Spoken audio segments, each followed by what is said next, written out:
Tap నా phone tap ఇప్పుడు నాకు కొన్ని ఫోన్లు వచ్చినాయి, నేను ఎవరితోనో మాట్లాడానని చెప్పేసి, లేకపోతే నేను ఎవరికో మెసేజ్ ఇచ్చానని నేను ఏదన్నా ముక్క అనేసాను అనుకోండి, దాని ఆధారంగా ఏం చేస్తారు? ఆ మధ్యన ఎట్లాగే రాహుల్ గాంధీ ఇల్లు రచ్చరచ్చ చేశారు. చేస్తే ఈ ఫోన్ ట్యాపింగ్ చేయాలంటే దీంట్లో ఒక రకమైనటువంటి బగ్గు ఉండాలి. అట్లాంటి ఏ ఉన్నాయో మీ ఫోన్లన్నీ ఇవ్వమని చెప్పింది సుప్రీంకోర్టు. అదే ఎక్విప్మెంట్ తో, ఇజ్రాయెల్ ఎక్విప్మెంట్ తోనే చేశారని చెప్పారనమాట వీళ్ళు. చెబితే ఇవ్వమన్నారు. వీళ్ళందరూ ఐఫోన్లే కదా, నాన్ ట్యాపింగ్ మా దగ్గర మెసేజ్లు వచ్చినాయి అని కూడా చెప్పారు వీళ్ళు.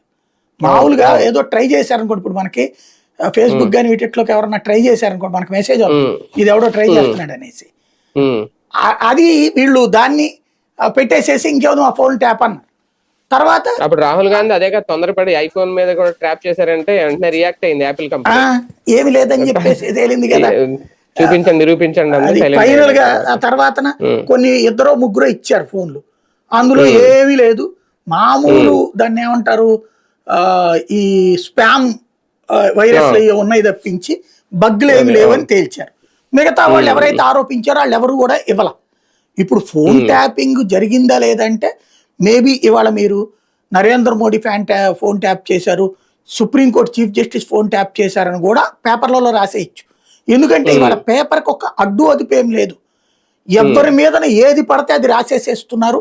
భావ ప్రకటన స్వాతంత్ర హక్కు అన్నటువంటి ధైర్యంతో పరువు నష్టం దావాలు వేసేటటువంటి తీరిక ఓపిక రాజకీయ నాయకుడికి లేకపోవడంతో, నిజంగా రాజకీయ నాయకులు గనక అలాగా వెంటాడితే, ఒకప్పుడు వట్టి వసంత కుమార్ ఉన్నాడు కదా, ఆయన ఈనాడు మీద ఇట్లా తప్పుడు వార్త రాస్తే వెంటాడి వేటాడే కేసు ఆయన ఎంత ఒత్తిడి తెచ్చినా సరే అధిష్టానం నుంచి కూడా నిలబెడితే చివరికి రామోజీరావు గారు అక్కడికి వచ్చి అరెస్ట్ అవ్వాల్సిన పరిస్థితి వచ్చింది. సుప్రీంకోర్టు చివరి నిమిషంలో ఆయనకి బెయిల్ ఇవ్వాల్సి వచ్చిన పరిస్థితి వచ్చింది. అంత